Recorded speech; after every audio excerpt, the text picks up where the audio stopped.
both of these say something and reveal something about the nature of Jesus the Christ and about God. Now, Jesus charges the now clean man to make an offering as Moses commanded. This is the offering we read from Leviticus. I'm sure you were wondering, why did we read from Leviticus? Because this is what the man had to then go do. But the question remains, if the man was clean already, why send him to the priests? At a minimum, Luke tells us, it's to witness to the priests. It's part of this man's testimony now.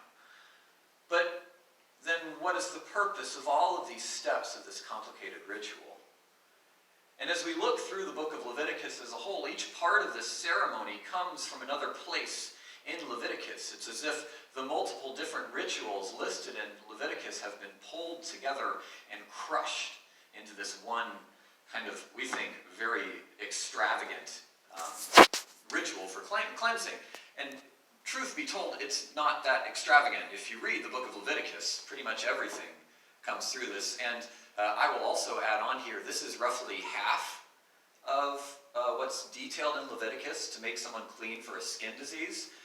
What follows after verse 20 is that there's provision for those who could not afford to make all of the offerings in the previous. So if you couldn't afford the birds and the lambs and the male goats, then there was something else that you could do to clean yourself. It's amazing that God's provision of cleansing includes a secondary provision for people who could not afford it, for people who were not as well off as others.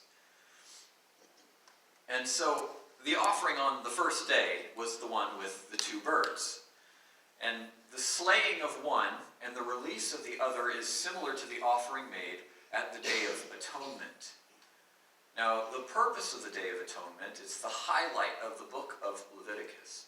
It was to cleanse the entirety of Israel from the top, the very high priest, to the bottom, the widows, the orphans, the aliens, the foreigners. God knew when he was setting out these provisions in Leviticus that not all uncleanness would be ritually cleaned. Things would be forgotten. Things would be unrealized. Sins against God would be ignored. And so the Day of Atonement is an annual catch-all event to cover Israel's faithlessness. Yom Kippur, as we know it today, is still the holiest day in the year for Judaism. And it was actually observed this past Wednesday.